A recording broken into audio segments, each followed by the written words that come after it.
A very warm good afternoon to all of you.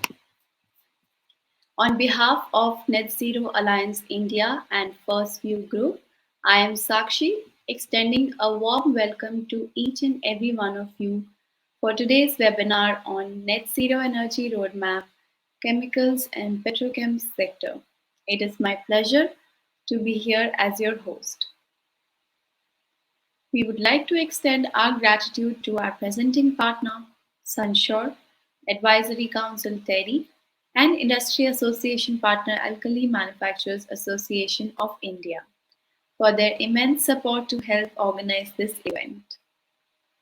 Many thanks to our esteemed guest speakers who are here with us and the attendees for their valuable presence in today's webinar.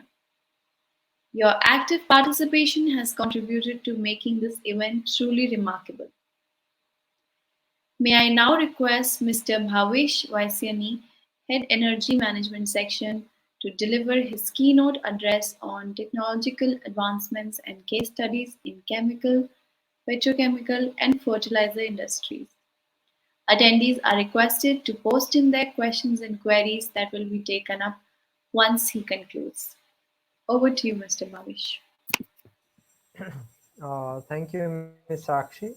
Let me share first of all my presentation.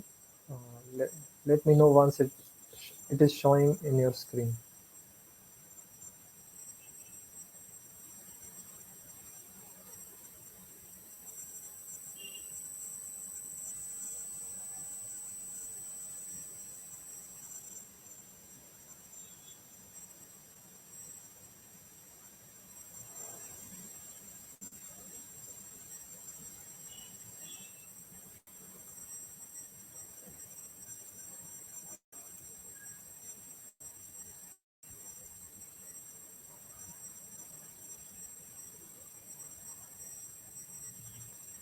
Please confirm once my screen is visible to you. Yes, yes, it is. Please go ahead. Yeah. Thank you. First of all, thanks, my sincere thanks on behalf of ERDA to Net Zero Alliance for giving this opportunity of sharing our experience in the field of energy efficiency. First step towards net zero for any industry, whether it may be petrochemical or cement or chloralkali or whatever may be the sector. But first step they are following is the energy efficiency. So in this presentation, we are going to discuss various practically applied case studies where how industries are getting their carbon emission reduction by area of energy efficiency. So in this presentation, mainly initially we will discuss some part of PET scheme of Bureau of Energy Efficiency, then one slide for methodology, and then directly we'll go to the case studies which can be helpful to the audience from various sectors. So in the PET scheme, mainly there were 13 sectors. Now they are widening and deepening this PET scheme. As per that, every industry has to perform and reduce their energy consumption per ton of production. So internally, they are getting energy saving certificates as per their achievement of their targets. So this is the method how it is working. In each industry, there are 4 quadrants in which they fall. Once they, let me show you. See, in this segment, if they comply and achieve their target, their specific energy consumption target, they get energy saving certificates. If they do not achieve their target, and in that case, they have to buy energy saving certificates. And either in any case, they have to comply their trading requirement and show whatever is their specific energy consumption achievement. And non-compliance is not acceptable, and penalty is being imposed on those industries. So the revised upcoming policy after this PET scheme will be a carbon credit trading scheme. So in in this scheme, energy saving certificates will be converted into carbon credit certificates, and all the emissions will be calculated by new in this new policy, and new procedure will be developed. Of course, the trading will be in the same way which was happening in the PAT scheme. Other than that, there is a green credit rules also. So renewable part is also being covered in this new revision. So the possibility of these upcoming policies maybe by 2024. So now coming to the energy efficiency part, the methodology will be like this. Initially, we collect the preliminary data of any industry, understand the process requirements, parameters of that process, and then electrical, thermal, and process side, we collect the data, what is the actual energy inflow of that plant, and then identify the saving opportunities in this way. So now coming to the case study, which will be relevant to your plant also. So first of all, we need to remove the misconceptions about the energy efficiency. This is the case study of that kind of uh, measure. In this is a case study of cooling water system of one process industry or chemical industry, in which there was a cooling tower in this plant, and induced tower, cooling tower fans were made cut off operation of those cooling tower fans of that plant in auto mode, and the temperature setting of on off operation of those city fans was kept in this range. 31.5 degree centigrade was the at cutoff, and 30.5 degree centigrade was the cutoff operation of that city fan. Cooling tower fan was of 75 kilowatt rating, and they were saving 75 kilowatt mainly during the winter season. So of course this was the saving on electrical side, but in this case the cooling tower was supplying cooling water to the condenser of one captive power plant. So in this cooling condenser is operating in such a manner that better will be the cooling water flow and temperature, better will be the vacuum developed by that condenser. And once you get the better vacuum in this condenser, the turbine output of that plant will get improved due to the high thermodynamic conversion of that steam from thermodynamic energy to mechanical energy. So here they were losing some energy over here due to loss of vacuum, due to increase in temperature of the cooling water, and they were not able to get the advantage of the winter season. So as per the discussion with the plant, they had decided that kind of temperature setting as per the cooling tower manual or cooling tower rating. Cooling tower was designed for 31 degree at cold water temperature and 37 at hot water temperature. But there are some issues or practical aspects of any equipment, and has to be taken care in a holistic manner. So always energy efficiency or energy saving should be done in a holistic manner by understanding the process requirement in a team of electrical, mechanical, chemical, and all process engineers. So in this case, we made a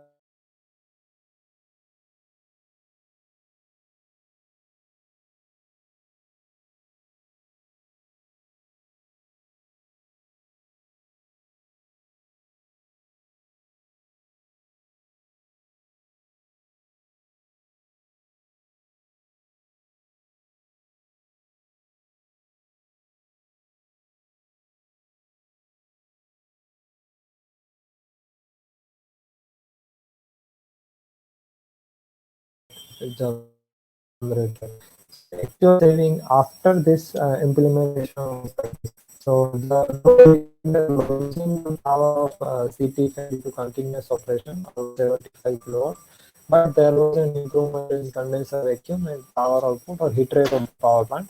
Ultimately, the net monetary saving was around 58.8 lakh per year.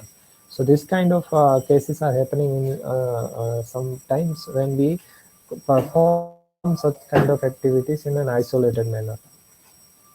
Similarly, in the same way, mostly in process plant, chemical plant, petrochemical plant, fertilizer plant, steam system will be generated at high pressure and being utilized at low pressure due to because generation of steam at high pressure is more efficient, and utilization of steam for heat transfer at lower pressure is the requirement at various heat exchangers or reactors. So in this case, normally in all the process plants, they utilize PRDS.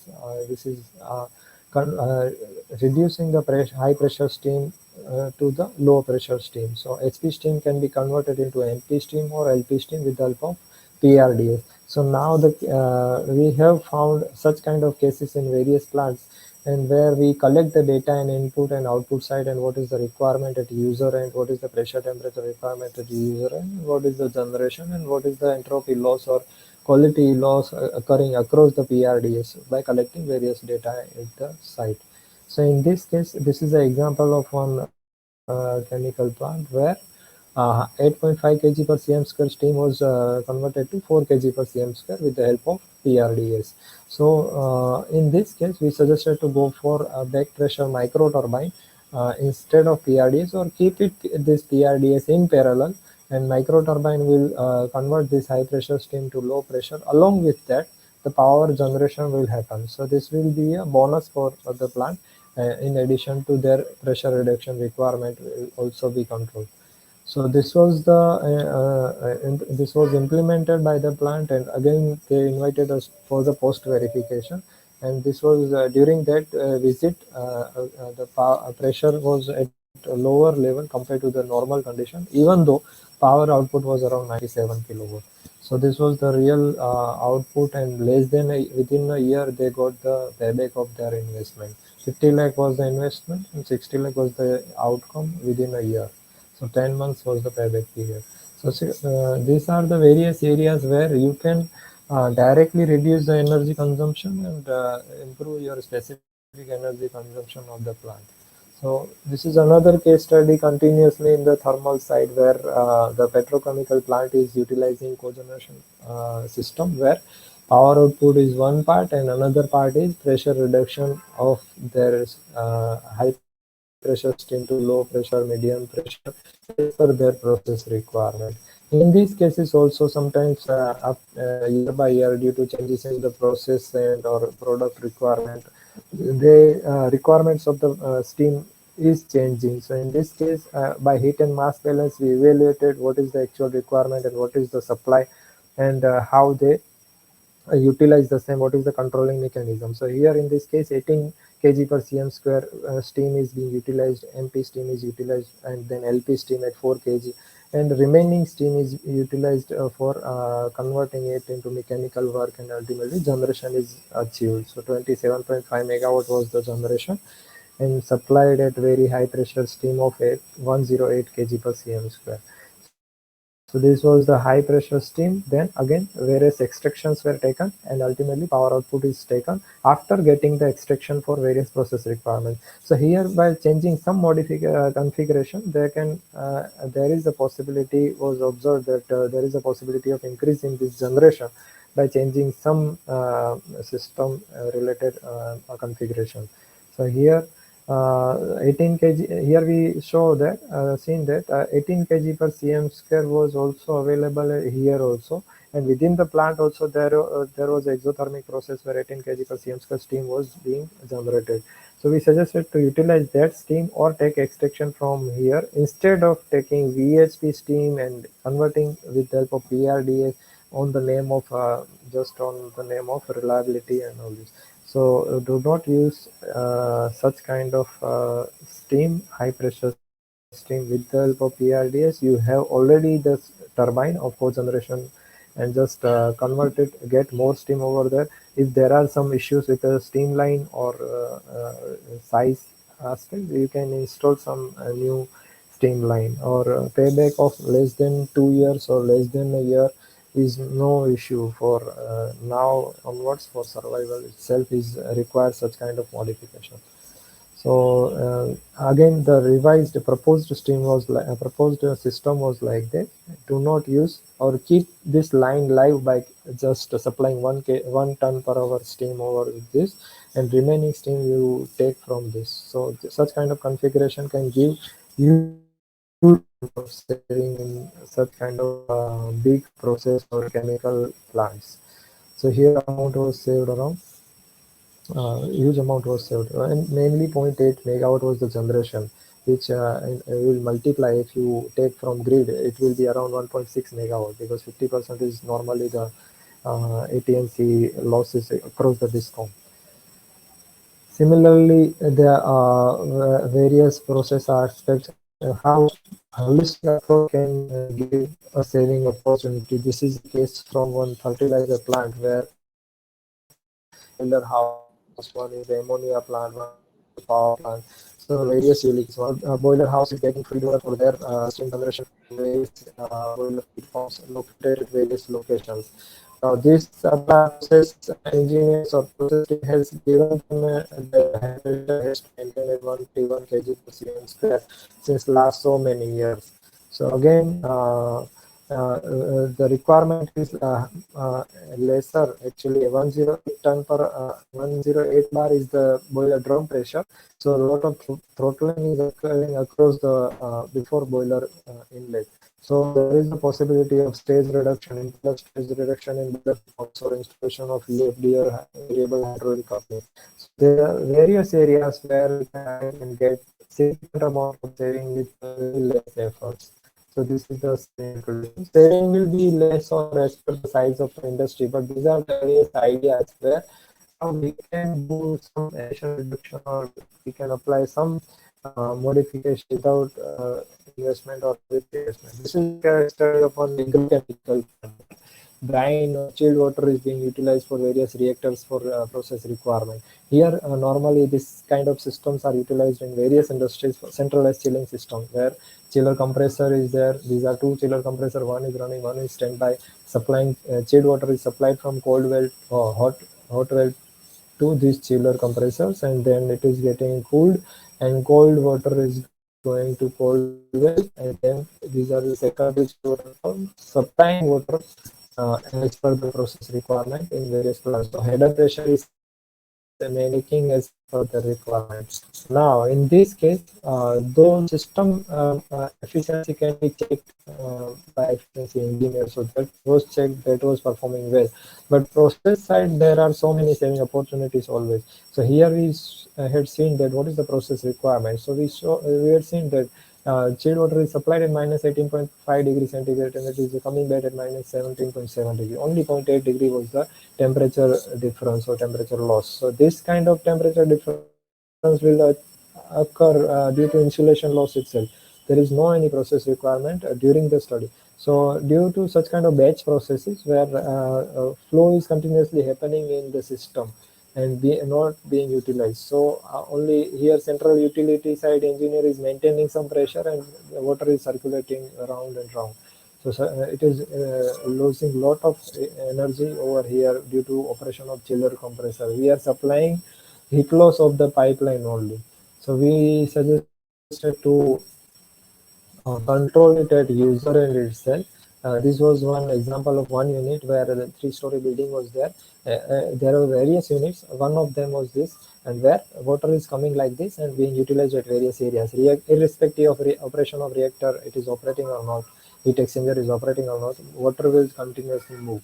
So we suggested to go install one circulation pump at user end and take water as per your requirement, circulate over here, and unless your temperature rises beyond the requirement, then only you take make up from your main centralized utility. So otherwise you keep circulation from here only, so that we may not require to chill unnecessarily the complete system. So these kind of modifications are always give you a significant saving with the least investment. So here saving or achieved was payback was less than a year. Similarly, some maintenance activity, decide whenever you go for annual overhaul or you decide maintenance activity of the plant, go for inefficient equipment only. Do not touch efficient. So always keep checking the performance of the equipment and attack on those equipments so that you will get a double advantage. One, your maintenance activity is being completed and it is being done in a focused manner. Efficiency improvement will be happening with the inefficient equipment, and main hours of the maintenance will also get saved. So here motor was running at almost full load condition. Similarly, operating for the same application, parallel equipments were running it under lesser load condition. The efficiency was checked. It was running completely at low efficiency. This was to wait for these equipment actions to taken, and these were the post verification outcome. So here they saved 8 lakh rupees due to improving the efficiency, due to increasing load degree, reduction in the power consumption 1.5, 150 kilowatt, and also the activity of maintenance were also being done in numbers were saved. Similarly, when sometimes some industries are still using for VAP, whenever you go are finding some kind of variable load. Here is an example of variable load. The cooling water pump is supplying water to the cooling tower at some height, then it is returned and coming to various heat exchangers, and it is being stored at one cooling water storage tank. And now water is pump is water flow is controlled as per the level of the storage tank by this discharge valve. Why not we go for VFD in this case? Feedback can be taken from the level of this tank, and accordingly speed can be maintained. Some minimum pressure has to be maintained due to this static head requirement. Otherwise, remaining control can be done. This was the detailed study how flow variation is happening. Accordingly, 25% reduction is possible in this case. So 25% flow reduction was happening. Accordingly, speed can be controlled. So this is a small motor. LT motors are, of course, the VFD is welcome. And these are the various case studies where a holistic approach can give you a significant amount of energy saving and carbon emission reduction. So this is all from my side, sir.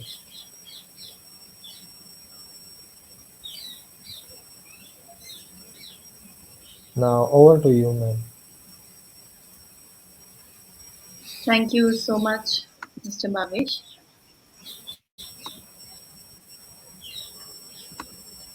Yeah, thank you, ma'am. That was a very insightful presentation for sure. May I now request Mr. Charlie Dunn, who's the CEO of Global Impact Coalition, to deliver the keynote address on collected industry reflections on projects, examples, challenges, bottlenecks in the global arena. Uh, as I've shared before, attendees can post in their questions that will be taken up once he concludes. Over to you, Mr. Charlie. I Thanks will very share much. the presentation. Thanks for having me. Can we get the slides up on the screen, please? Yes, just allow me a second.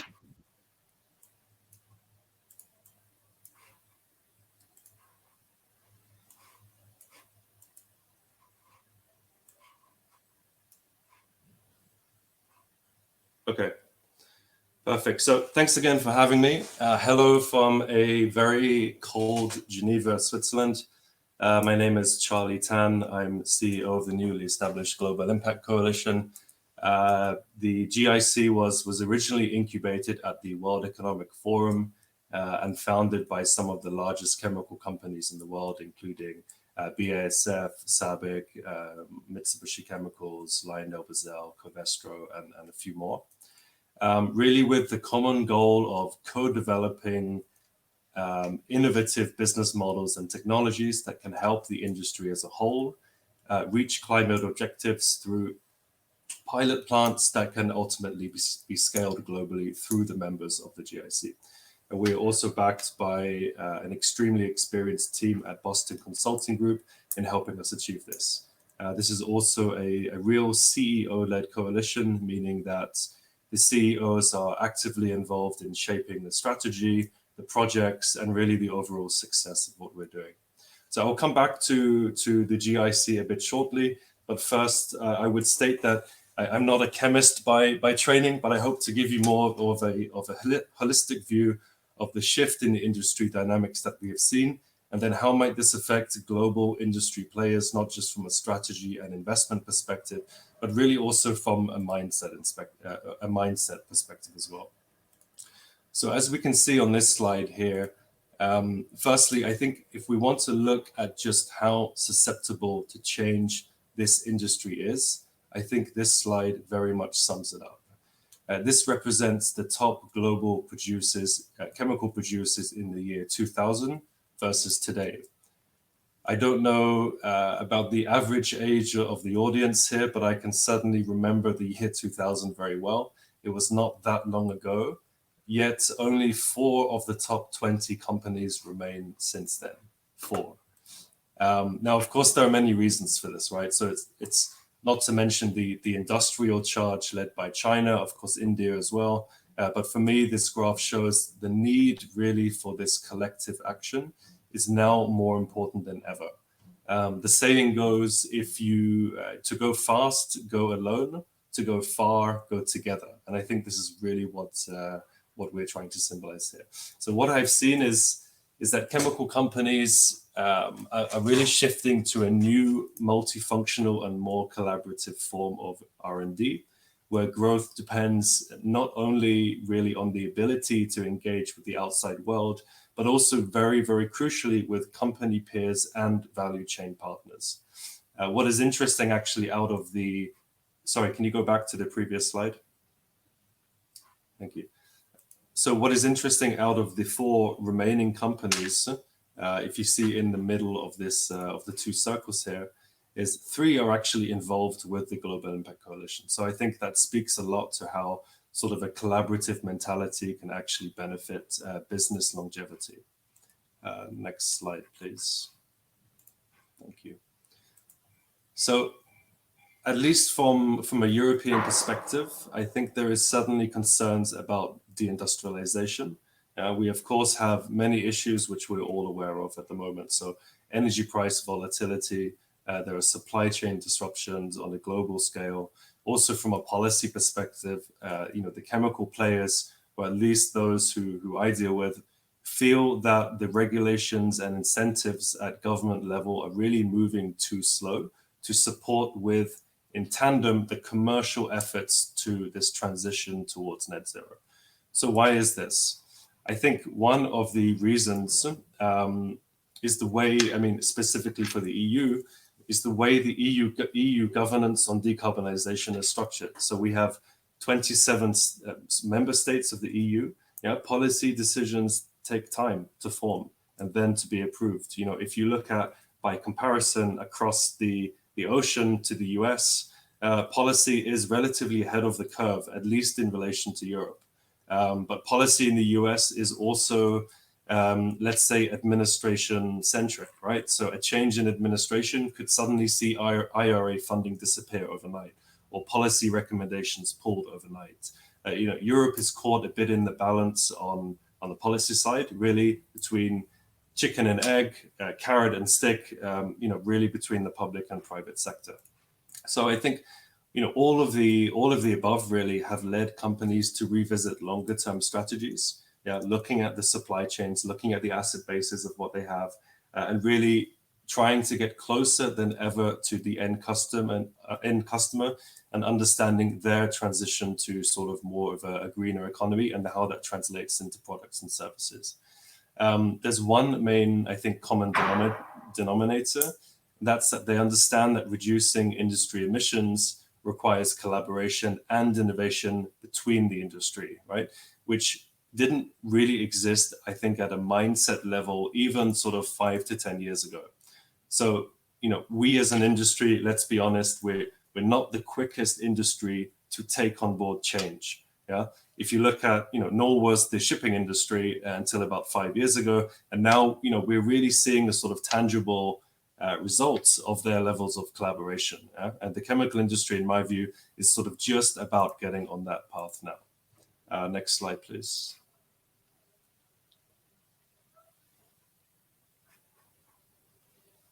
The next slide, please. Thanks. Yeah.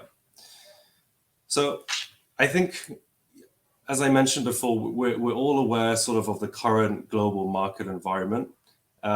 So how is this impacting the ability of companies to actually innovate? So what we have seen is, in my view, an almost obsessive desire from individual companies to fund what they believe is quality innovation, right? So innovation outside, let's say, of the core business model. So budgets are budgets these days are actually dedicated to crowdsourcing platforms, shared innovation centers, venture funds, joint ventures, and so on. This means that other projects by default can lose valuable funding opportunities. Therefore, existing management must understand the true benefits to be gained from allocating quote unquote innovation capital and what that actually means. So this is why on the right you can see it's a bit small. I hope you can read that. But sort of structured processes and people enablement really are key to the success of corporate innovation. So if we look at corporate innovation functions, again, at least from sort of the angle that we see at the Global Impact Coalition, I do see a few attributes that arise in the face of the net zero transition. So first of all, defining a clear value proposition. This also includes identifying other companies or academia with whom you might see a solid partnership. Another is focused investments on collaborative priorities. So really looking at spending across the broader business and then focus budgets to local efforts closer to the customer. So again, coming back to this sort of relationship with the end customer. Another is setting up lighthouse projects for collaboration. Again, this is something that I will discuss in a bit because we have also done this under the GIC. And finally, to adopt agile and multidisciplinary project models. So one of the ways to do this could be to enhance agility in R&D outside of the core business by creating a mix of both, let's say, application-driven project teams and also functional specialist teams. And to finish just on this slide, I do think that the outcome of all this will see revenue shift towards service and more tailored products, and companies will actually develop more of an appetite for predicting future trends within the industry, which I think is really, really crucial. Next slide, please. Thanks. So this leads me into a bit about the Global Impact Coalition as well. I mean, ultimately, we're a nonprofit. There's no real motive for me here except to give the entire industry the best chance through collective action in being part of these business model transformations to drive our our efforts towards a lower carbon world. So as you can see, we currently have 4 pillars that make up the structure of what our members get access to. The logos you can see at the bottom are pretty much our current partners and alliances that help the GIC in various ways. So to give you an example here of a couple of focal points. So on the left, I mean, our ideation sessions are really crucial in creating these transformational business models. And this includes, looking at across the value chain with the member companies, what are the collective industry pain points? How can these sort of problems be clustered?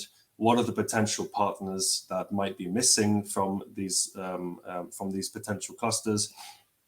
And then ideating on value chain and technological solutions to these. So we are supported here by of course, BCG and Accenture, as you can see. I will emphasize actually that the industry needs to attain a high level of trust in order to actually share these pain points, share these ideas, and essentially share the IP between member companies that will be needed in order to really move this forward and achieve sort of tangible results. So the level of trust has to be built up between these companies in order to have these discussions in the first place. Project financing, I mean, this is obviously, every company, no matter how big or small, I think goes through the same sort of process when it comes to the financing angle.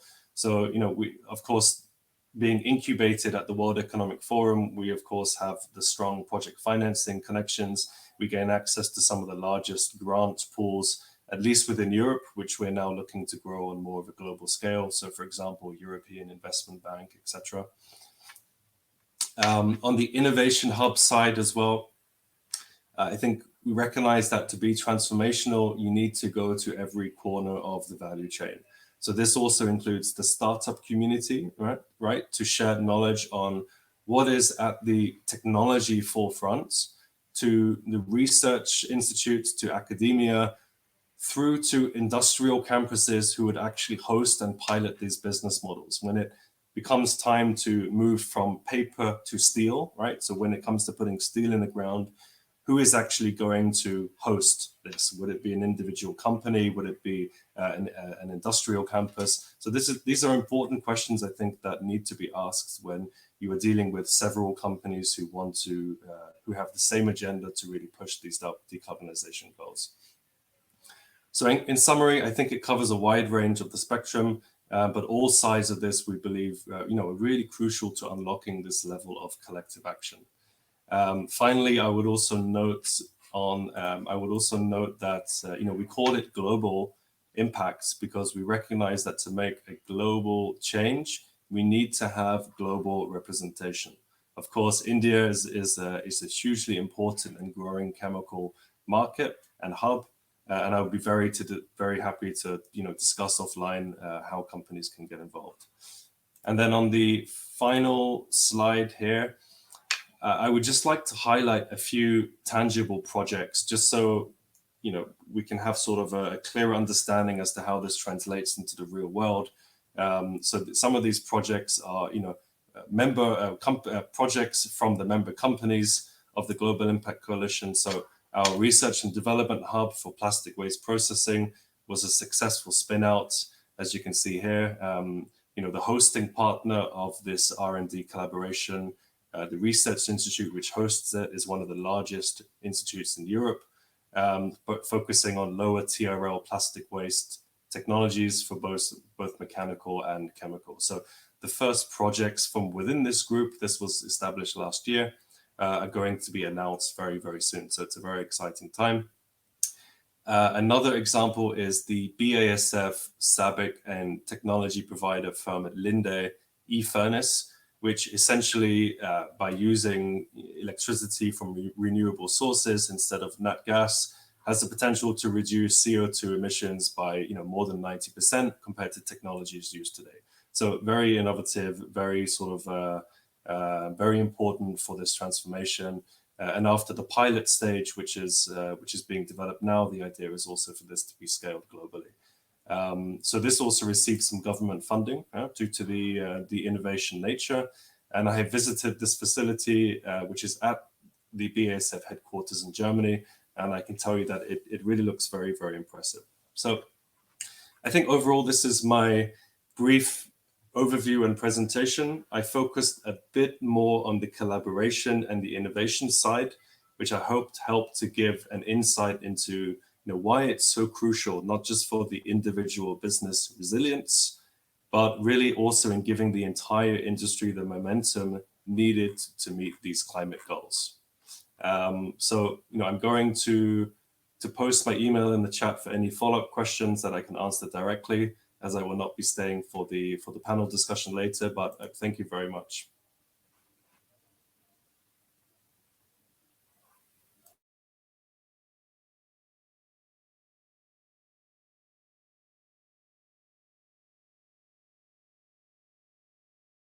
Thank you so much for that, Mr. Tan. You may leave your email ID for our attendees to share if there are any queries. And thank you so much for addressing the global decarbonization efforts within the chemical sector. Next, I would like to request my team to play the presentation video for Sunshore.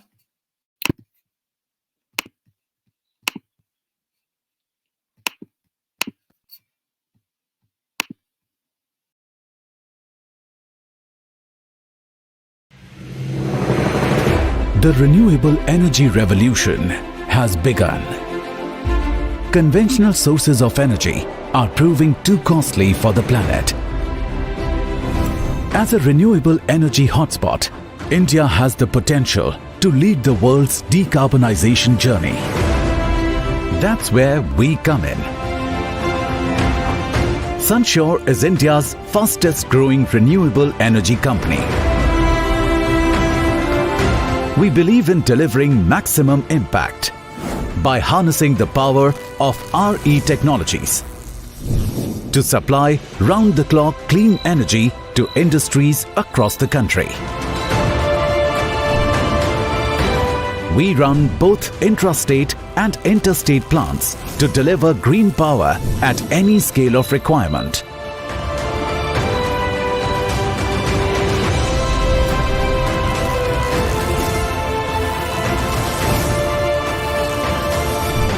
Since 2014, we have helped over 60 corporations transition to clean power, cut costs, and achieve their ESG and RE100 goals. Our investors, Partners Group, are powering Sunshore's vision of becoming one of the largest global renewable energy producers. India's renewable energy moment has arrived. Be a part of it.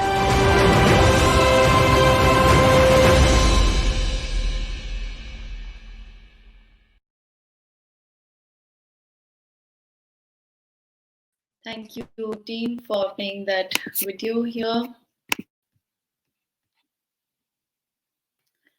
Allow me to introduce Mr. Akash Singh from Sunshore, who will share the presentation for his company. Over to you, Mr. Singh. Hi, thanks a lot for that, Sakshi. Akash here from Sunshore. Let me just pull up the video, the presentation, please.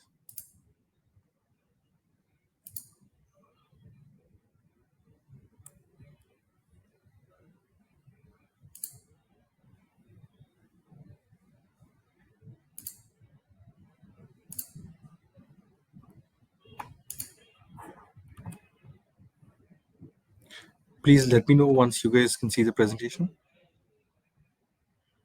Yes, it is visible. Perfect. You might want to switch it on the slideshow mode. Yeah. So, hi everyone. Thanks a lot for giving us this opportunity to showcase what we do at Sunshore. Now, Sunshore, so I'll just tell you a little bit about myself first. I've been in the energy space for almost all of my career. Spent about 5 years in the oil and gas sector, and then for the last about 8 years in the energy, both in the manufacturing and the development side. At Sunshore, I look at strategy, investments, and M&As. And we'll just start out with a brief introduction of Sunshore. We're an 8-year-old organization with a sole focus on the CNI sector, delivered over 300 megawatts of projects, serving 400 megawatts actually today, serving over 60 plus customers. Now, we're the industry's go-to partners for RE transition and can service almost all scales of customers, be it a small, less than a 1 megawatt requirement to over 100 megawatts through hybrid projects. We recently raised about $400 million from Partners Group AG, one of the largest infrastructure investors in the world. And that enables us to be one of the most capitalized CNI players in the RE segment. We're a full stack independent power producer. That means we have the complete stack of services in-house, right from government approvals, land acquisitions, EPC, project development, and the O&M services. So we're a one-stop shop for all your RE transition needs. About Partners Group, one of the largest infrastructure investors in the world, with 9 gigawatts of renewable energy assets. Sunshore is the vehicle through which they are looking at India investments, especially focused on the CNI sector. Brief glimpse of our projects. We deal with providing RE solutions in the plain vanilla solar, plain vanilla wind, hybrid and RTC solutions for some of our larger clients. We also, so basically RE solutions help you offset scope 1, 2, 3 emissions. For scope 2, we have simple hybrid RTC solutions for the remaining percentage of your power that you want to decarbonize.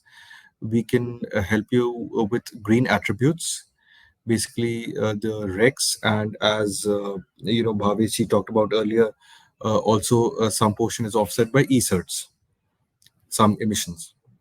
We also help companies structure their structure deals around virtual PPAs for situations wherein they don't have sites to physically offtake the electricity.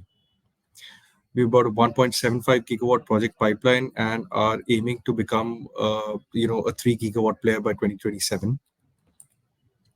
Some of our customers include, Dalmia, Uno Minda, Inox Air Products, Albert David, Sandoz from the pharmaceutical and chemical sectors. Now, this is just a brief overview of what our pipeline currently looks like. We can supply power through both interstate and intrastate RE plants. For smaller capacities, we would prefer intrastate, but for larger, more RTC kind of a demand, ISTS is the solution.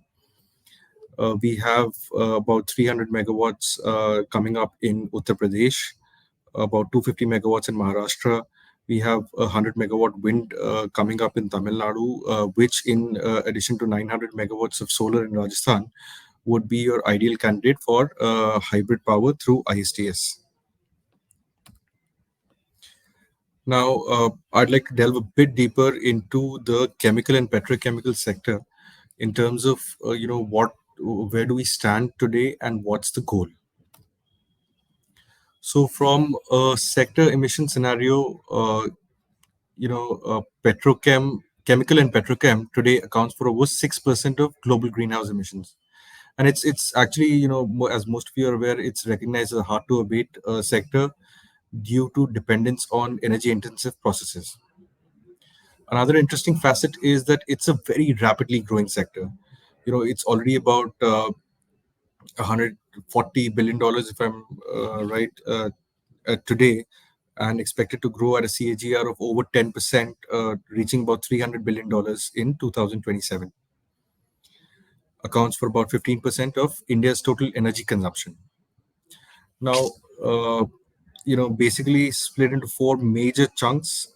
First is the pharmaceutical segment. Second is the agrochemicals, industrial chemicals, and specialty chemicals.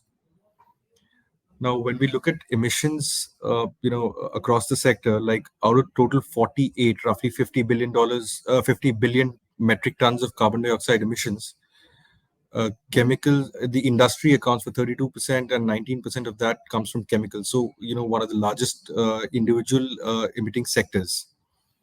Overall, this makes about 6% of total global emissions. India is the sixth largest chemical producer, market size of 180 billion in 2021, and expected to grow to about 310 billion by 2027. Both from the demand side as well as the supply side, this industry is under scrutiny, a lot of scrutiny, and a pressure to decarbonize, both internal and external. On one side, regulations and public pressure, as Charlie mentioned, is forcing the players in this industry to focus heavily on their net zero and decarbonization. Also, larger companies, buyers, downstream industries who have already aggressively announced net zero goals, are looking to decarbonize their supply chain. So that encompasses a large portion of the chemical sector. So they will in turn have to cut down their emissions. We've also seen, so another important aspect is that chemical industry is, the fifth largest exporting industry based out of India. And as we've seen very recently with the European Union tightening their regulations, with CBAM coming in, a lot of the steel industry exporters are in a fix in terms of how to decarbonize very rapidly.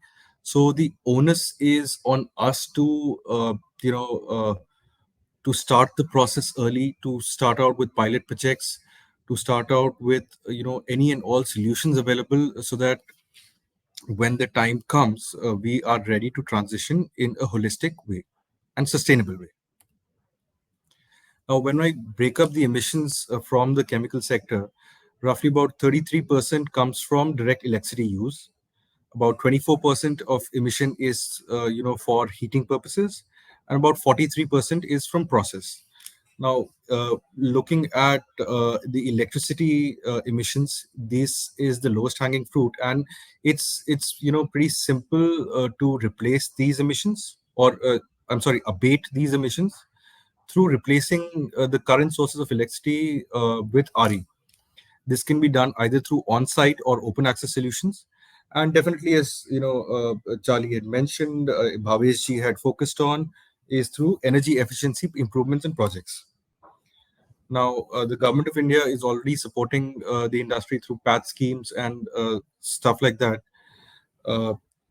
With e-certs and everything else, all the incentives that are being provided, energy efficiency improvements are, an absolute no-brainer.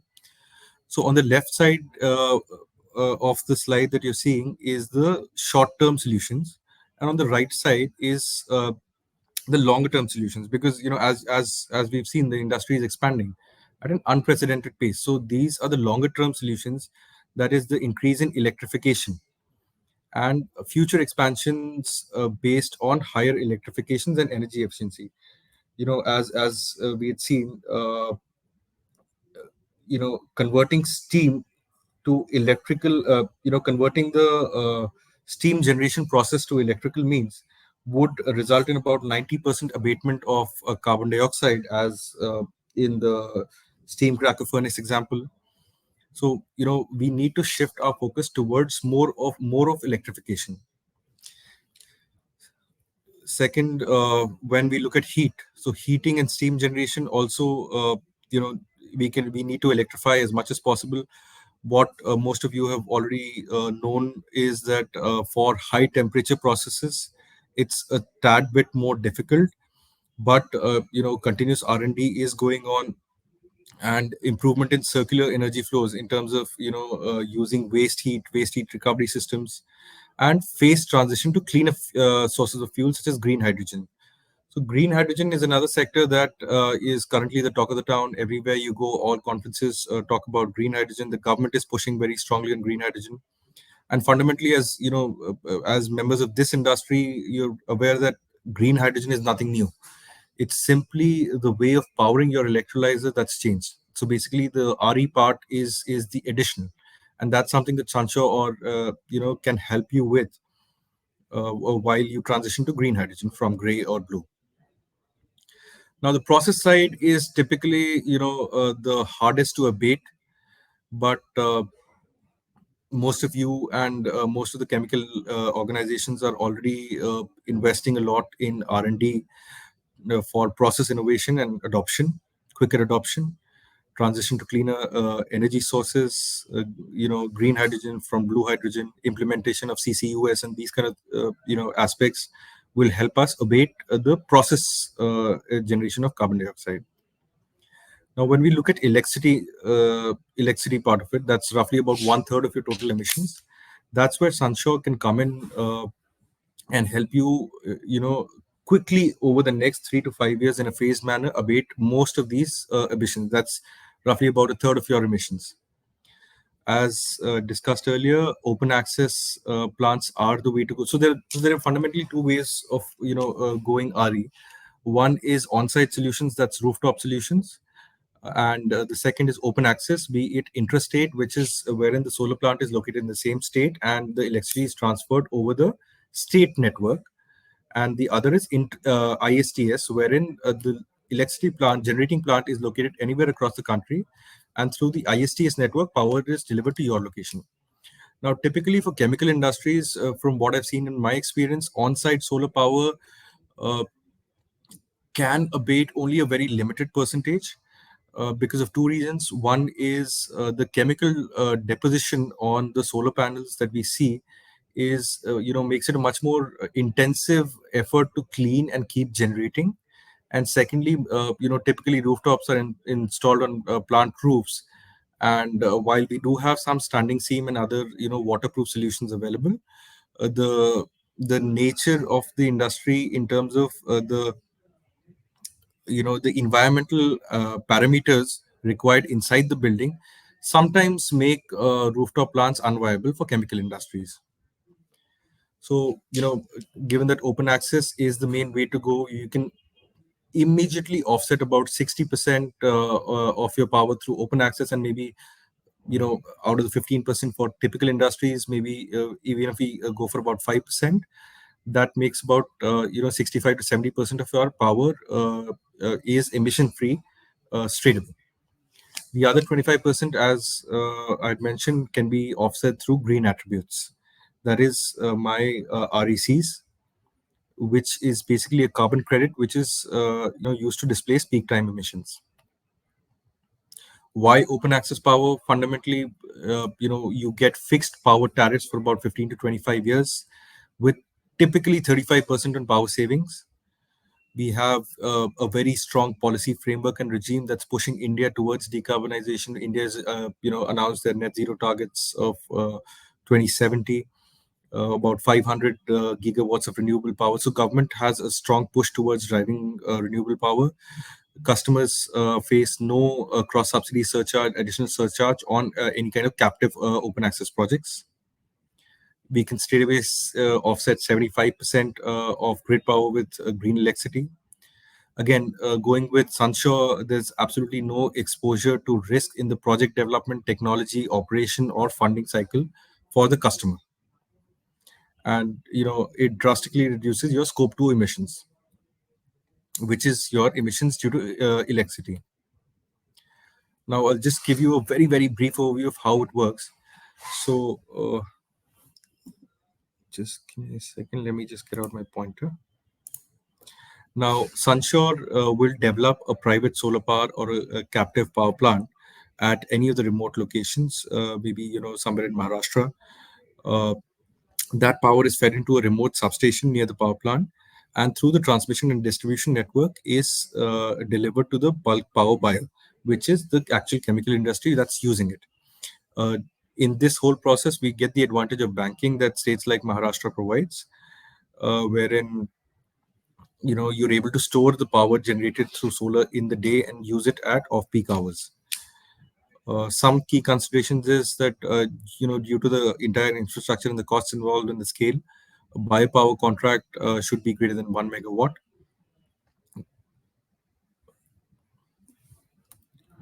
And this is just a representative calculation, wherein current grid charge in Maharashtra somewhere around 9 rupees 35 paise per unit.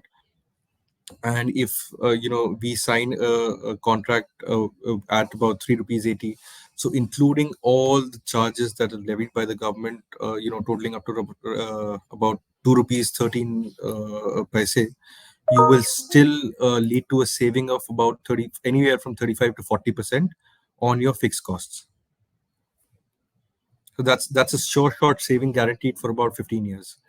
And so that's a double shot for you in terms of one is it completely offsets your scope 2 emissions with electricity generation, and second is it leads to roughly about 40% of operational cost savings year on year.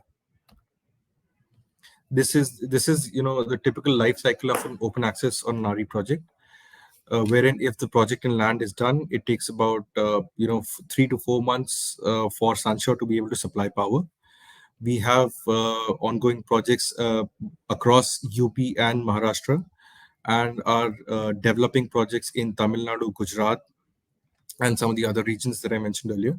So anywhere, we're roughly signing PPAs for about 1.7 gigawatts of upcoming projects in the next year. And project from PPA to power delivery can be as quick as 6 months. So you can start saving almost immediately, both carbon emissions as well as your cost savings on electricity. Typically, the best way to structure this is, through a captive structuring, wherein the project is split into about 70% debt and 30% equity, and the customer puts in about 26% of equity. So roughly about 8% is what I would say 8% of the total project cost has to be put in by the customer, and that is simply and only to ensure that the project gets a captive status, wherein the cross subsidy surcharge and additional surcharge is waived off. So basically, you get a high return on investment for any kind of equity that you invest in your project. Now, some of the examples that we've done, we've installed about 10 megawatt rooftop solar plant for Hindware, which is at that point of time was the largest solar installation in the country. We've done about 17 megawatt for Dalmia Cement in Odisha, 17 megawatt of ground-mounted project. About 15 megawatt, we've commissioned 2 plants of 15 megawatt in UP very recently.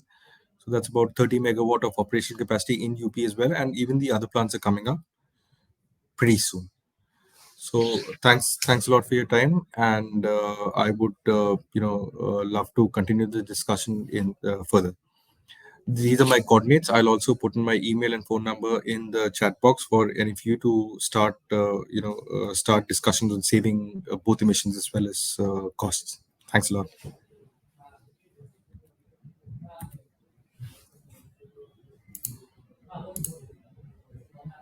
Over to you, Sakshi.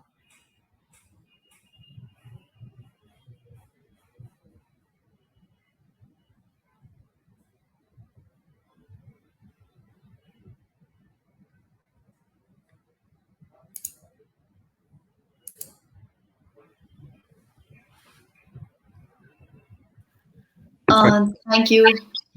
Thanks. Thank you so much, Mr. Singh. As we all are aware that the chemical industry is responsible. Is responsible for about 5% of global CO2 emissions and is key to achieving net zero targets. Petrochemicals could be made with almost no carbon emissions if the industry invests an extra 759 billion by 2050. Depending on the future of chemicals and petrochemicals in today's global energy system, this webinar is designed for the accumulation of leading energy companies on verge of a new energy revolution and to develop an interdisciplinary approach to achieve a sustainable chemical sector.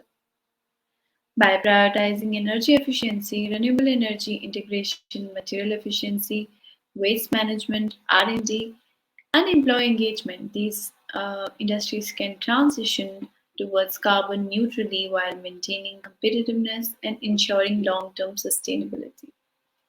So in today's webinar, we'll have a look at how the chemical industries are working to combat climate change and achieve sustainability goals. But before we proceed, I would like to make a brief announcement. We encourage all attendees to actively engage in the discussion by posting in their questions in the Q&A box on your right. Our esteemed panel of speakers will address these questions during the interactive Q&A session once we conclude the panel discussion. Now, without any further ado, let us initiate our highly anticipated panel discussion session for today. It is my pleasure to introduce our esteemed panel of experts who will be sharing their thoughts and expertise on the topic at hand. We have Dr. Sunil Pandey, who is the moderator, Mr. Bhavesh from ERDA, Mr. Akash Singh from Sunshore, Mr. Ravindra Bohra from Nagaon Chemicals Limited, Mr. Hiten Mehta from Aditya Birla Chemicals, Mr. Shankar Garhale from Aarti Industries Limited, Mr. Jitendra Chaudhary from Lanza Tech. As stated, Dr. Sunil Pandey will be the moderator for the session. I would like to pass on the mic to Dr. Pandey now. Over to you, sir. Thank you, Sakshi, and very good afternoon to all of you, and very interesting presentations by our esteemed speakers. So what I'll do is I'll not separately try to set a background for the panel discussion. I'll just pick up few key points in the previous presentations, where there was a need mentioned about regulatory and public pressure, and also global commitments, which is driving the chemical sector globally to go green and to go towards net zero. A possibility of use of electricity in the industrial processes for thermal applications, and also use of green hydrogen, blue hydrogen, which is now possibility is now opening up. Also, there was a mention for need to start some lighthouse projects, basically to prove the point, and a need for R&D and tech innovation for the industry sector, leading to net zero. With these few words, I'll close my opening remarks, and I'll start with our panel session, and I'll ask panelists. I'll approach them one by one and ask them to present their views in about 4 minutes or so on the question which I posed to them, and then we can have first round, and then we can go for a second round if the time permits, and then a question answer session after that. So I'll start with Mr. Shankar Karale, who is head corporate environment and sustainability, Aarti Industries. And Mr. Karale, we know that caring for our habitat has been Aarti Industries mantra, where growth and sustainability meets. So we would like to know from you what has been key achievement through your approach of using right chemistry for better tomorrow, and adoption of natural resource conservation, emission reduction, and cost efficiency in your operations. So, Mr. Shankar, for your views. Yeah, good afternoon, everybody. My voice is clear? Yes, it is. Yeah, and thanks for giving the opportunity to introduce ourselves and our good practices. So, Aarti Industry Limited is a specialty manufacturing company. So, it's located in Gujarat as well as Maharashtra.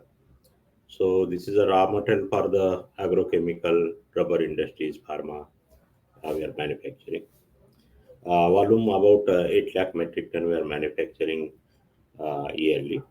This is really, we are doing the chlorination of the benzene, nitration of benzene, and hydrogenation. We are manufacturing our products.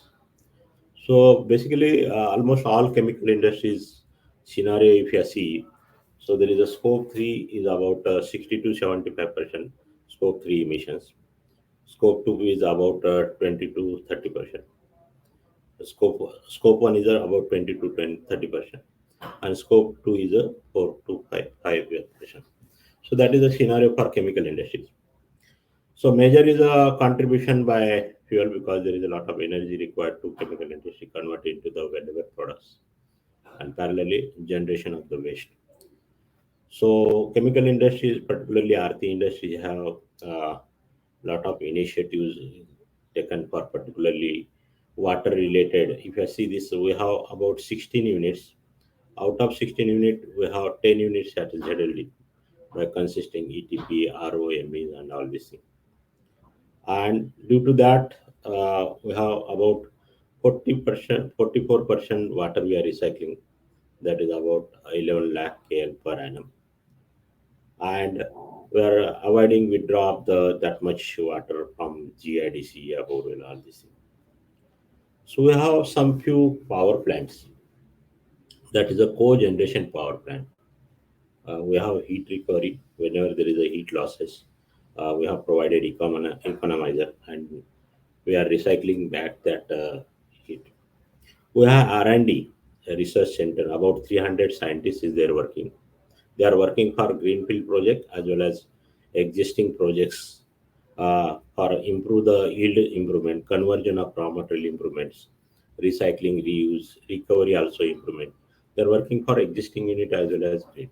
So lot of improvements in the yield and reduction in waste at source site. So that is also reduction in the carbon footprint. That is also one phenomenon. Second thing, we have waste generation. We are manufacturing about 8 lakh metric ton volume of product. Parallelly, we are getting hazardous waste like spent and all these things is about 4 lakh 50,000. As a circular economy, we are converting that about 92% into the valuable product. Like I will give one example of sulfuric acid. from sulfuric acid spent hazardous waste, we are manufacturing single superphosphate dicalcium phosphate like HCl, hydrochloric spent hydrochloric acid. We are converted into the calcium chlorides and other products from that. So like this, we are converting our 92% waste into the valuable products, and some residue we are generating that having good calorific value. So that we have started sending to the cement industries as a fuel, because there is a good replacement of fuel due to the high calorific value.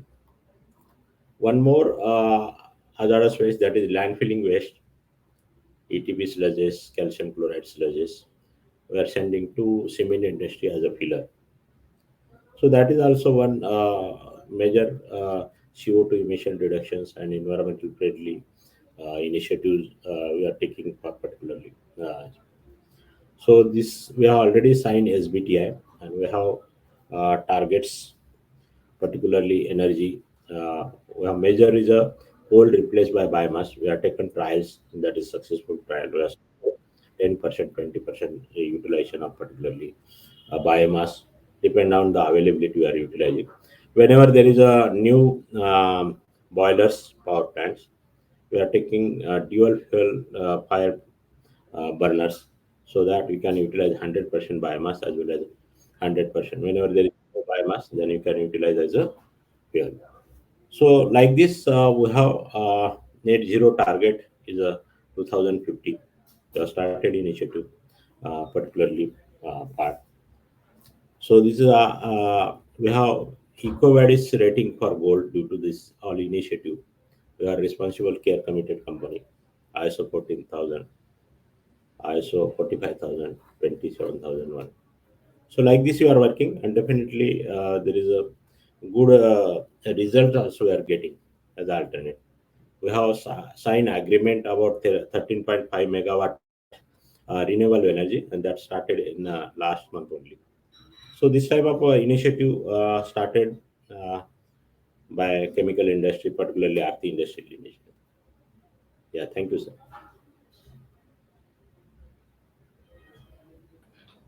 Thank you, Mr. Shankar. And our next speaker is Mr. Jiten Chaudhary, Senior Manager, Business Development, LanzaTech. And as you know, LanzaTech is into recycled plastics, lab grown proteins, and so on. So, Mr. Jiten, what I'd like to ask you is for elaboration on initiatives where you see opportunities for the Indian chemical and petrochemical sectors to go for net zero future. What are your views on that for the next 4 minutes or so? So, Mr. Chaudhary. First of all, my sincere thanks to the organizers for inviting me to the Net Zero Alliance panel for discussing the roadmap toward net zero, greener and a more sustainable future. To introduce myself, I work as a senior manager, business development for LanzaTech. I have a total of 15 years of experience, mostly in oil and gas sector, starting from construction, refining, EPC, and licensing business before I moved to the business development role. So, a brief about LanzaTech. At LanzaTech is an innovative carbon capture and transformation company that transforms waste carbon into material such as sustainable fuels, fabrics, packaging material, and other products which we use in our daily life. We at LanzaTech believe that there is enough carbon above ground to make everything we need in our daily life, from clothes to chemicals, plastic, packaging, perfumes, detergent, sustainable aviation fuel. And with carbon recycling, we are creating a platform to replace virgin fossil carbon coming from the crude and enable circularity across multiple sectors. We are changing how people think about carbon with the option of recycle a liability into a valuable products. See, energy can be free, be it wind energy coming from hydroelectric power plants or like geothermal, but chemicals need carbon. And what makes us unique and different is where we take this carbon from. Currently, crude is backbone for the petrochemical industry, and this process, right from the crude exploration to refining and petrochemical. This is very high energy intensive, resulting in high carbon intensity attached to the final products produced through this route. So we have commercial unit producing ethanol from waste gases. Additionally, we are at very advanced stages in producing ethylene, acetone, isopropyl alcohol, and many other chemicals directly from the waste gases via gas fermentation route, allowing us to reduce the burden on the crude to chemical pathway and associated carbon emissions. So we have 4 commercial units in China, which are steel mill off gas based, producing ethanol, which is marketed as sustainable fuel and as a feedstock to chemical industry, where ethanol is building block for many chemicals, including polyethylene, MEG, monoethylene glycol, and where MEG is a key ingredient for manufacturing polyester. In this way, ethanol from pollution can be converted into material needed to make textile that would otherwise made by extracting virgin fossil carbon. With the currently operating 4 commercial units plus 2 additional units, one at IOC Panipat, which is under commissioning, and other one in Belgium, where the customer is ArcelorMittal, again a steel mill-based plant. Overall, we are expecting a reduction of 500,000 tons of CO2 abatement annually. We have partnered with India Glycol Limited, a global leader in ethanol to glycol production, to convert carbon smart ethanol into MEG, and Far Eastern New Century Company. That's a Taiwan-based company, a global leader in sustainability and textile innovation, to convert this MEG to PET. We have also partnered with Hindustan Unilever, Kochi, Lululemon, Craigoppers, Zara, L'Oreal, and few airlines to produce and market the carbon smart products into the industry, into the market. This is only a small step in decarbonization of billion-dollar chemical industry, but something to start with. With reference to the Indian chemical and petrochemical sectors, we have so far commercialized ethanol, and most of it in Indian sector is expected to go for ethanol blending to gasoline, which is in line with Government of India's mandate for 20% blending of gasoline. This could be a short-term vision, but on a longer run, we plan to come up with more units in India, and we expect to divert this ethanol to chemical industries for carbon smart products. At the same time, we are also planning and at very advanced stages for producing certain chemicals directly via gas fermentation route, which are like IPA, acetone, ethylene, butane 2,3-diol, to name a few.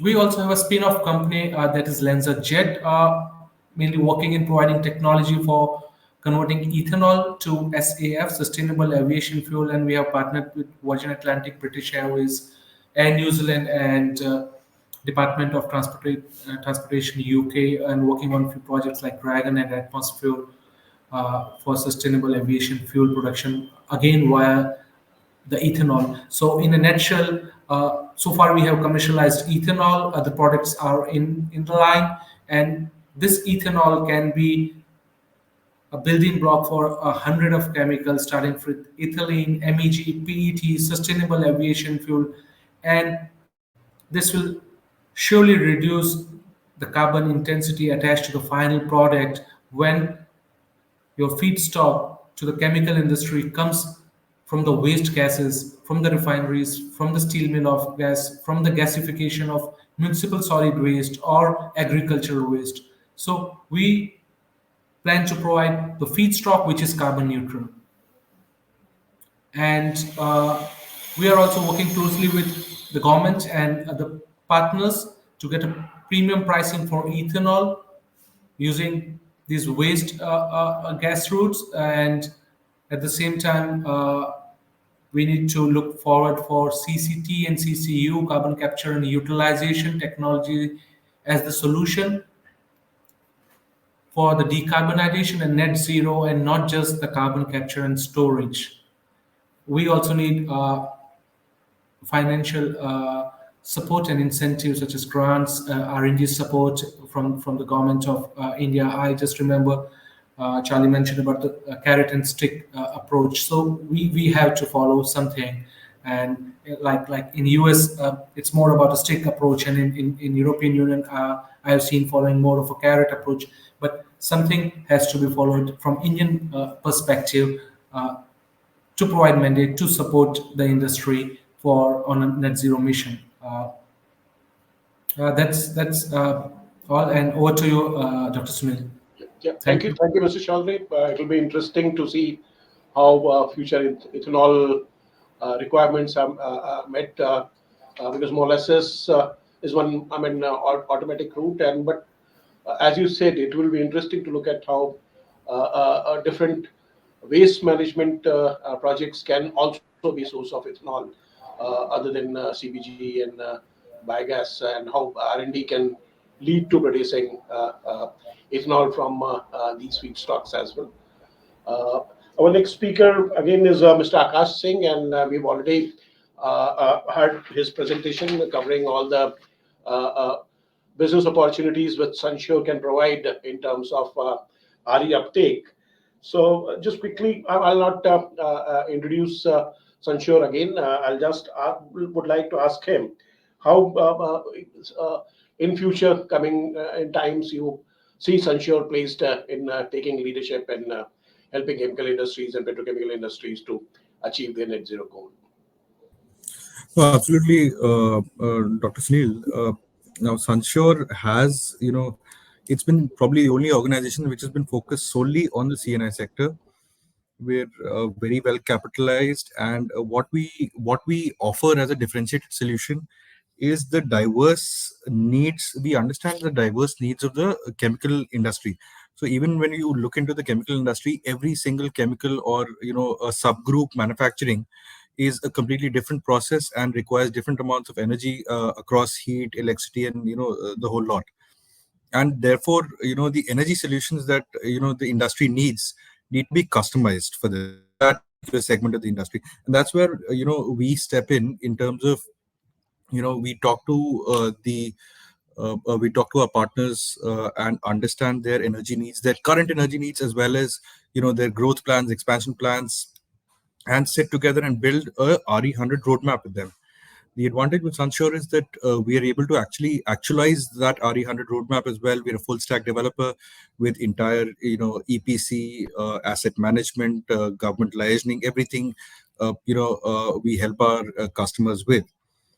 Apart from that, we are actually working on some true innovative practices, such as developing RTC solutions, wind solar hybrid. So typically those have been the mainstay of the utility sector and the discoms, but actual need of the hour for the industry is to provide round the clock power, not just power in the sunshine hours. That's something that we're actively working on and looking to provide with the industry. We've implemented some state-of-the-art processes such as robotic cleaning trackers. We're moving towards predictive maintenance of our installed assets with AI, ML, and the lot. And we're absolutely obsessive about customer value creation and customer satisfaction. So that's I think going to be the cornerstone of winning the CNI sector and the chemicals and petrochem sector. I've personally worked in the chemicals and petrochem space for about 5 years, and I completely understand the level of complexity and the scrutiny that this industry faces, which is probably different from most of the other target groups of RE players. And that's wherein we will add value to the CNI space, specifically chemicals and petrochem. Thank you, Akash. We also had a presentation from Mr. Bhavesh earlier, and Mr. Bhavesh is from ERDA, and he presented interesting case studies. So, Mr. Bhavesh, I would like to ask you, if you look at IEA report, the biggest source of electricity consumption in chemical and petrochemical sectors is motors, and contributing to around 65% of total energy consumption. So how do you see services of testing and evaluation, field services and R&D services by association like IRDA, basically beneficial to the sector in order to basically achieve net zero. Mr. Bhavish? Yeah, thank you, Mr. Sunil. Uh, IRDA being a neutral agency or any association or any neutral body who are working for the industry will be helpful for industries in such a transition period.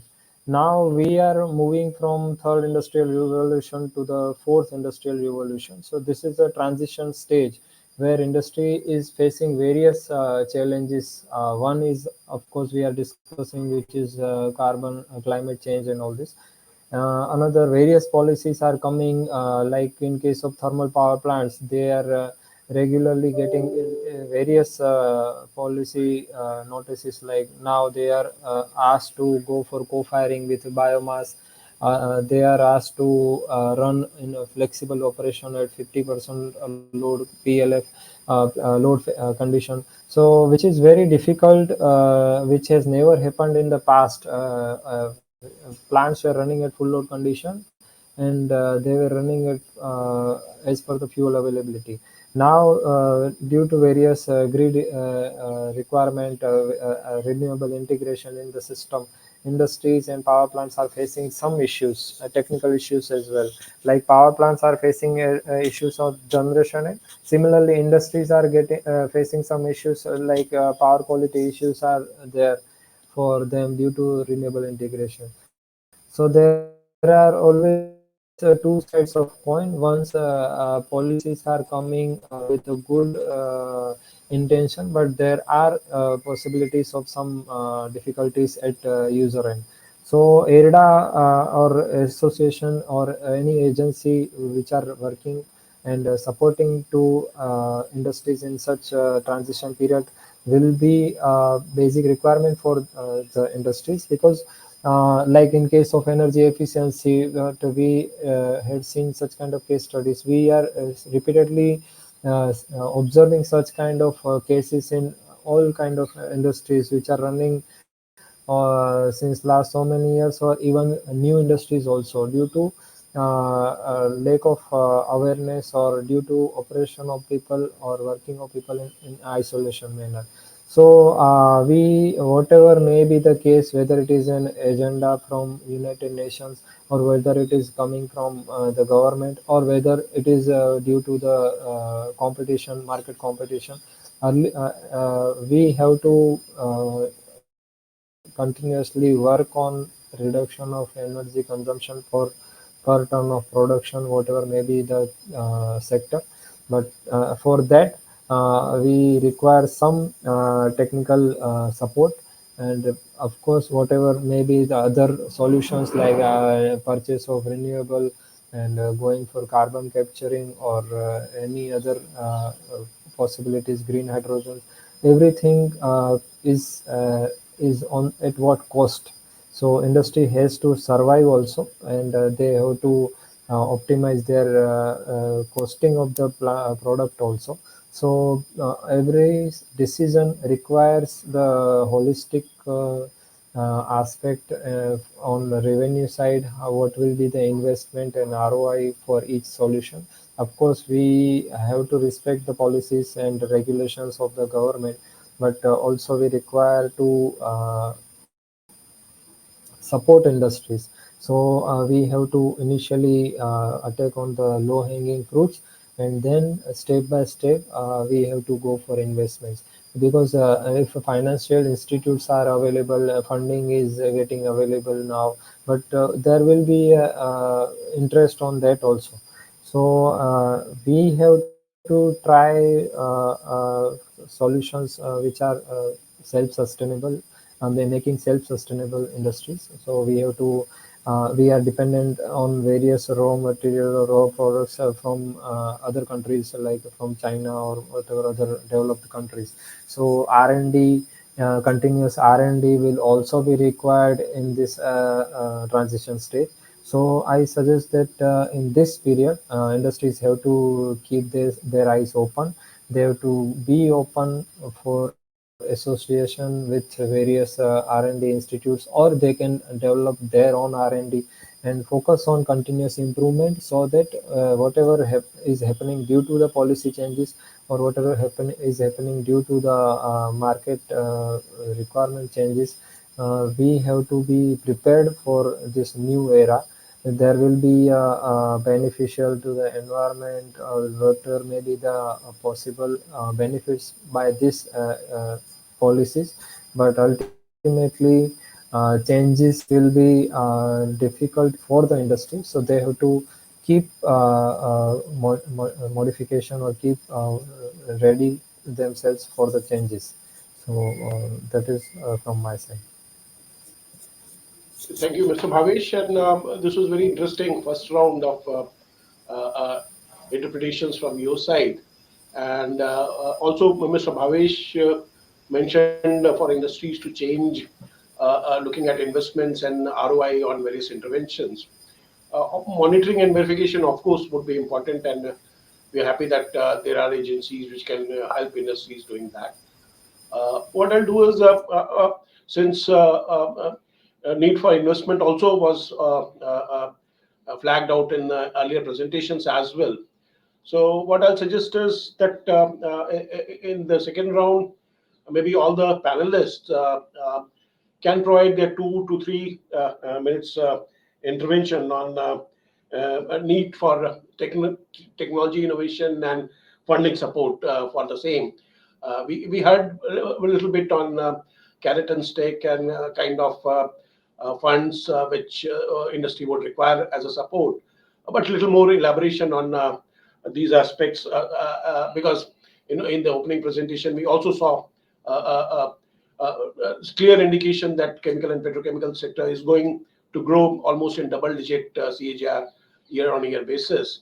So I'll start again with Mr. Shankar.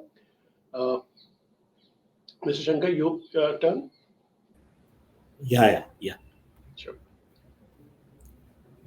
For chemical industry, major is I already told ki that is a particularly energy, and that is from coal. So slowly, chemical industry, earthy industry has started replacing particularly coal by biomass. But there is a definitely there is a shortage of biomass, as well as sometimes that economy also difficult particularly. So that area definitely have for chemical industry to see again some fuel, so that energy or steam requirement will be the fulfilled by. And one more area, that is a R&D level, started many chemical industry R&D level thinking about the particularly product stewardship, like the uh, design. There is only they are looking with root change, raw material change, and recycling part improvement, and that's why there is a reduction in the waste as well as energy. Uh, at that stage also, R&D stage also, we have to look for circular economy. If you are right now, there is a lot of waste and byproduct generation that is not really value to again. So that says required conversion factor of particularly. So many spent hydrochloric acid is excess in India many times. So that conversion into the valuable product like chlorine and hydrogen can be possible. We are looking in that angle also. That support also required from institute and academic things. Sure. So yeah. Okay. Go ahead if you have some other points. Yeah, like this right now, there is a good calorific value into the particularly residue, and some residue chemical industry has started sending to the cement industry for co-processing. But there is a chloride constraint to chemical industry. If you have more than 5% chloride, then there is a constraint to take as a fuel to cement industry. If there is any support from academy and R&D institute, a chloride bypassing system or chloride removing from the particularly residue, then that whole 100% residue will be sent to cement industry. That is also constraint to chemical industries. So like this, we have issues, and working also started by chemical industry on that. Thank you so much. Thank you, Mr. Shankar. And I'll move next to Mr. Jitin Chaudhary. Mr. Shankar pointed out about circular economy, and related aspect to circular economy is also resource efficiency. So, other than funding needs, I would like your views on how important the resource efficiency issues will be in the processes for the chemical industries. Yeah. Mr. Jitendra? Yeah, thank you, Sunil. Sure.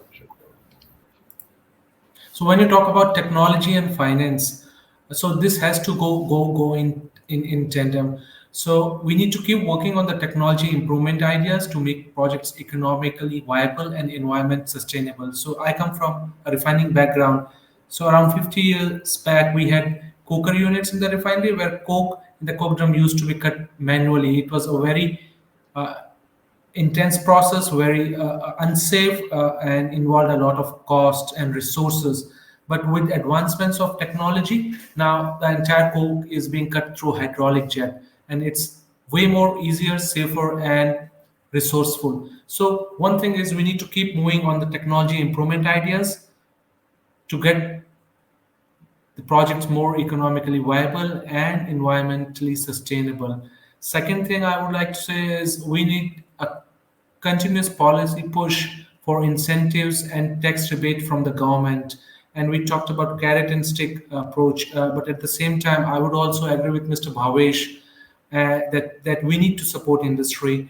So we need a combination of both the approaches where we put some mandates on taxes like carbon tax or something, but at the same time we also support our industry in terms of resources, in terms of it could be PLI, it could be a viability gap funding for the project, so that project IR and payback period, these are more impactful, more attractive to proceed with the new projects and proceed with the technologies and ideas which are more environment friendly, because transition from the traditional process schemes to the innovative and sustainable process scheme will definitely ask for a slightly higher cost at the beginning, and this is where we can expect more of a public-private partnerships and support from government in terms of rebates, VGF, PLI, anything. And other example I can give is that we all know that the used plastics and tires. Hello. Yeah. Hello. Okay.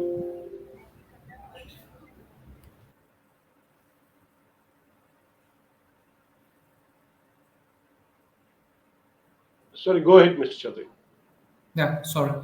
So we all know that used plastic and tires can be gasified to produce syngas, which can further be either used as a source of power generation. And in our technology at LanzaTech, we can use this syngas for the production of biofuels. But the challenge with the plastics and used tires is that during the gasification process, along with the same gas, a host of poisonous gases, SOx, NOx, and all these gases are also produced. And we need a robust cleaning mechanism process before these gases can be used anywhere, like in the supply chain of as a process fuel or for any novel technology. And that's where the cost of technology increases substantially when you go towards a cleaner and efficient fuels. So I will close my remark with a note that we need to approach both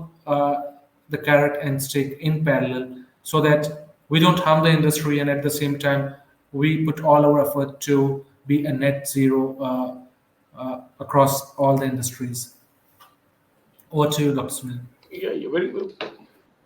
Very interesting. And since you mentioned plastics and waste tires, it's worth mentioning that the government of India is also coming up with extended producer responsibility.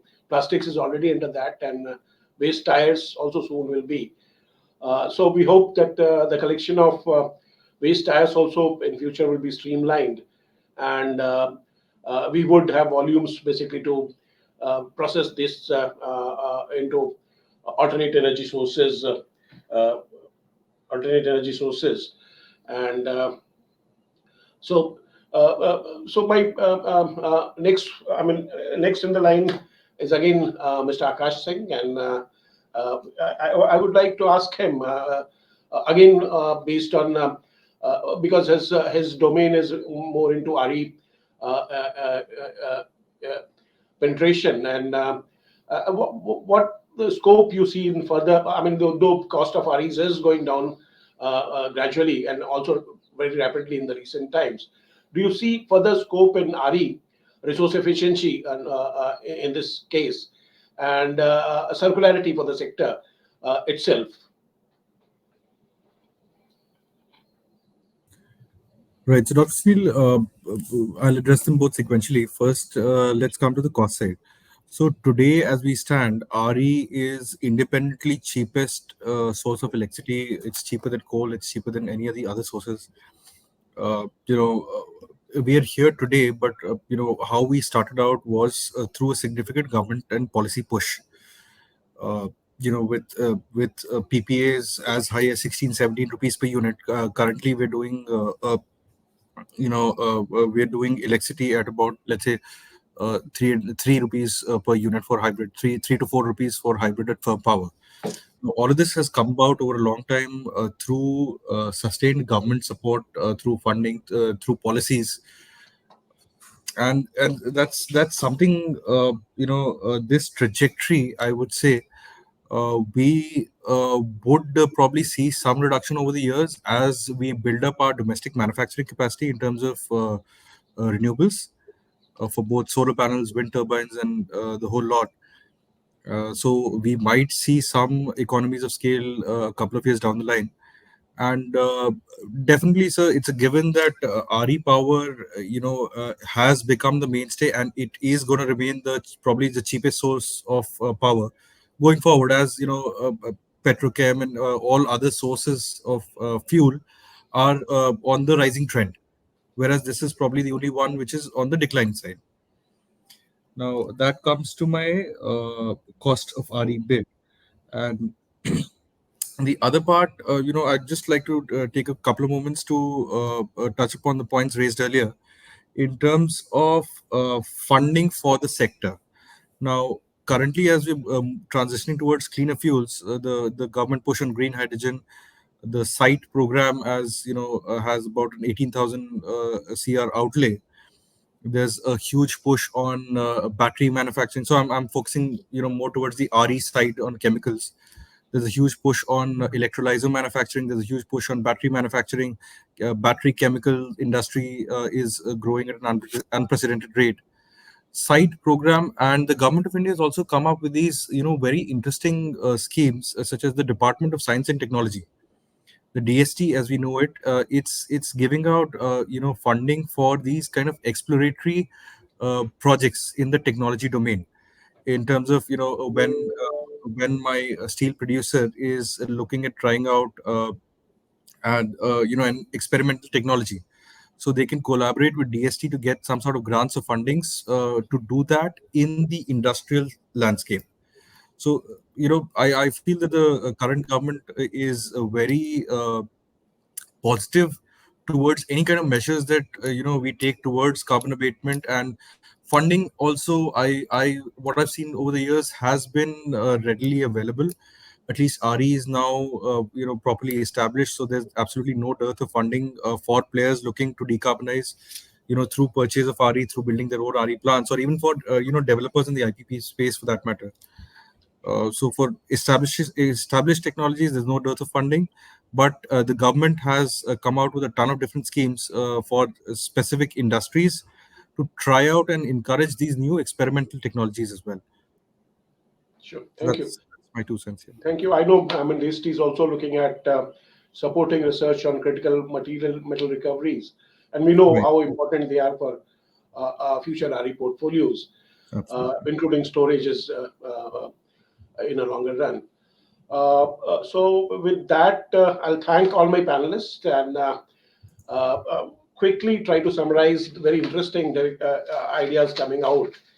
Need for technology adoption, support for technology adoption, carrot and stick approach by the policymakers so that industry is encouraged. And we are happy to note that this is already happening in some sectors. For example, green hydrogen is a clear case. RE, the way it was supported, also looking at energy efficiency in the earlier years for lighting sector.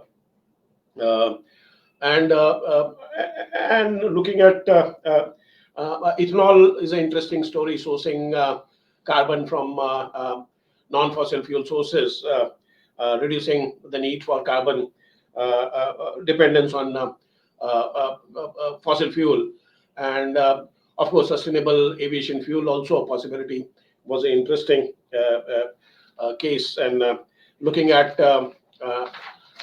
funding support in terms of PLI scheme and viability gap funding. And so these were, very interesting policy directions which came out from the panel discussion. So I'm sure the participants would have interesting questions to our panelists. So what I'll do is I'll close the panel discussion here and hand it over back to Sakshi for conducting the Q&A session with the panelists. So Sakshi. Yes, sure.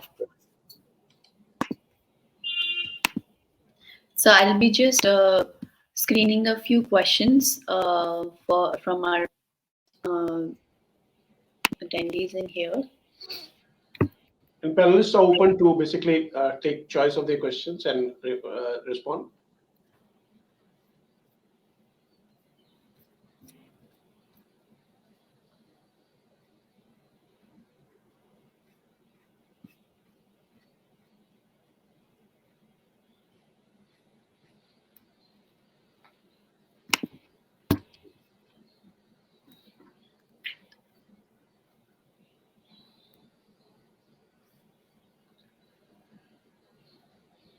So question for you, Mr. Jitendra Chaudhary. I think you would like to respond to this, though you already briefly touched upon this.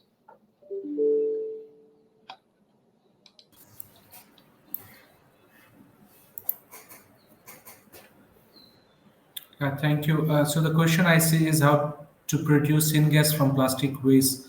So right now we are not working on any project where we are going for syngas production from the plastic waste. But if you just check like the open literature or Google, it is full of articles and processes for producing syngas from the plastic waste. So the route is typically gasification, where the waste is combusted at a very high temperature in a very limited quantity of oxygen. And this is not just for the plastic waste. Syngas can be produced through most of the waste via gasification route. It could be municipal solid waste, it could be agricultural waste, plastic waste, even tires, plastic, like most.